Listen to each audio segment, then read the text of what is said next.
If, like me, you often get private messages from Muslims who think that a bit of copy and pasting is all that stands between you and an awful lot of praying, then you may well have heard of the miracle of iron in the Quran. Many Muslims have challenged me to debunk this, the jewel in the crown of supposed Islamic scientific miracles, to which I reply, okay. First, let me show you the miracle and explain why some claim it to be a miracle. Open your Qurans and go to Surah 57:25. Here it is in the Yusuf Ali translation. We have sent aforetime our messengers with clear signs, and sent down with them the book and the balance of right and wrong, that men may stand forth in justice. And we sent down iron, in which is material for mighty war, as well as many benefits for mankind, that Allah may test who it is that will help.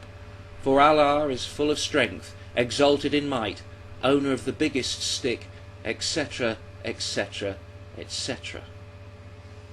The miracle is in the "we sent down the iron" part.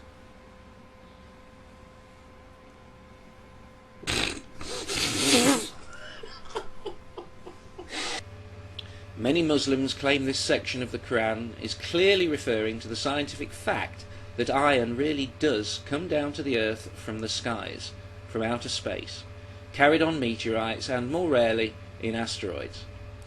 They point out, through Surah 57:25, that this information was in the Quran 1400 years ago, long before science discovered it. And then they wail, even now can the unbeliever not see the miracles of Allah? To which I reply, perhaps we can see right through them. While it is potentially arguable that Muhammad wasn't talking about meteorites at all, it is only within this context that Surah 57:25 is proposed as miraculous, so it is within this context that I must address it. So, for the sake of argument, I will accept that Surah 57:25 is referring to the fact that meteorites contain iron. Now, I'm not making this up. I've asked several Muslims to present me their number one miracle from the Quran, and the iron miracle is often top of the list. It is obviously seen by many Muslims as something utterly inexplicable. They can't see how it can't be a miracle. Many Muslims cannot figure out how Muhammad could have known about the iron within meteorites unless the creator of the universe told him. Now, before I involuntarily urinate in my trousers, I'd like to point out that sometimes the flaw in a claim can be simply so huge that we often can't see it at first. And the iron miracle in the Quran is rather like that. So for clarity's sake, let's reiterate the Islamic claim. Muhammad was told by Allah that iron was sent down from space long before science discovered it to be true. Muhammad couldn't have known about the iron in meteorites any other way.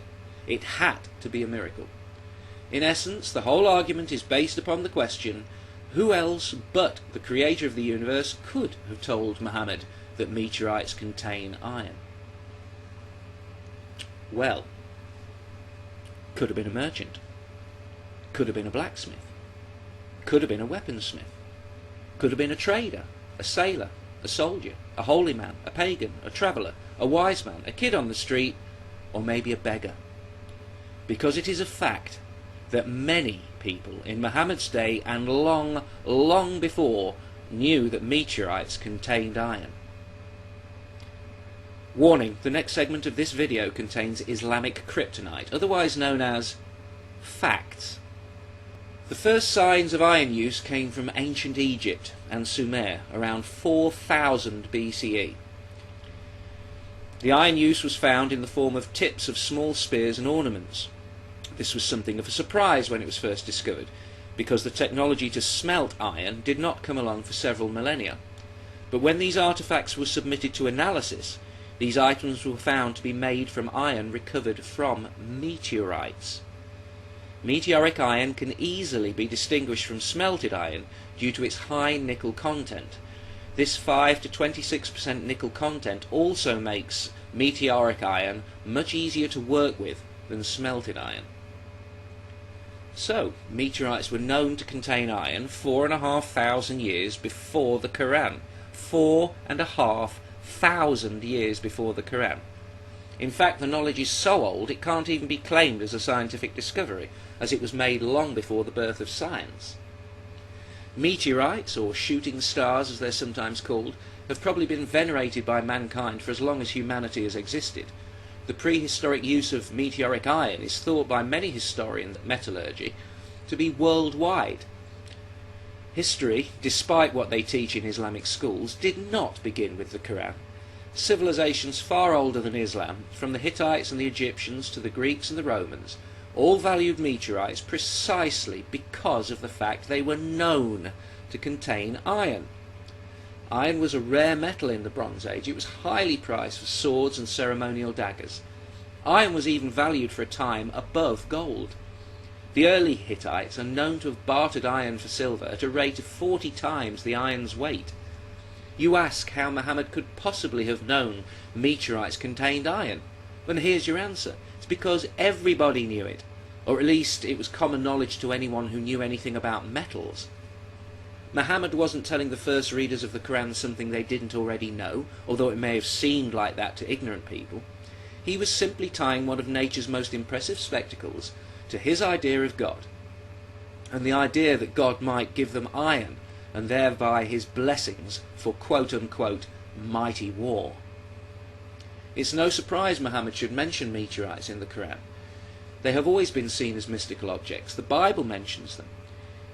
In Hebrew, meteorites were called betils, an equivalent of the Greek word betilia, meaning the residence of God.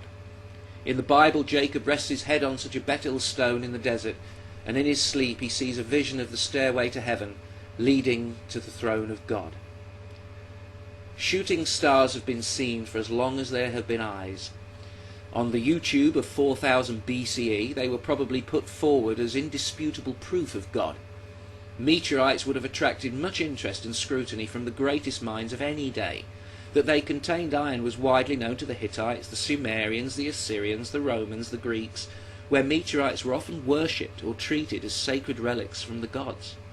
And speaking of which, just in case any Muslim wants to claim Muhammad knew nothing about meteorites, even if the knowledge was available at the time, I have 3 words for you. Hadshah al-Aswad. While I have shown that the knowledge of iron in meteorites was widespread in and before 4000 BCE, which on its own makes any claims of miraculous knowledge in Surah 57:25 to be at best the result of ignorance, I have not shown that Muhammad came into contact with that knowledge, or ever showed any interest in the nature of shooting stars at all. I mean, it's not as if he was the head of a religion that had elevated a piece of space rock to the status of a religious relic, now is it? Wait a minute, I forgot that one of the most sacred relics in all of Islam is almost certainly a meteorite. This is Mecca. The black cube you can see is called the Kaaba. It is the most important site in all of Islam. Each Muslim is expected to make a pilgrimage here, or Hajj, once in their lifetime, to visit Mecca and walk around the Kaaba 7 times, then to pause at the southeast corner of the Kaaba to touch or kiss the Hadshah al-Aswad, the sacred black stone, an object also known as Yamin Allah, meaning the right hand of God. It was a relic from a previous religion that Muhammad saw strategic use in absorbing into Islam. The tradition says that the stone is a betil, remember the Hebrew word? A meteorite that was given to Abraham by the archangel Gabriel. This stone from the sky, as it is believed to be by both tradition and scientists, was immured into the wall of the southeast corner of the Kaaba, made central to Islam by Muhammad himself. He not only had an interest in meteorites, he prepared a place for one at the centre of Islam. The sheer irony of the iron miracle is that what Muslims believe proves a theological miracle actually reinforces an atheistic refutation, that religion has a friend in ignorance. This popular and often quoted miracle is highly convincing to an ignorant mind, one unfamiliar with the history of iron anyway. Whenever we hear the iron miracle proclaimed with conviction, we should recognise that conviction for what it is, a sign of total ignorance. At best, it's ignorance, for only an ignorant person could make such a claim with such confidence. For they could only be that confident if they were utterly unaware that the knowledge that makes them look like fools is one easy internet search away.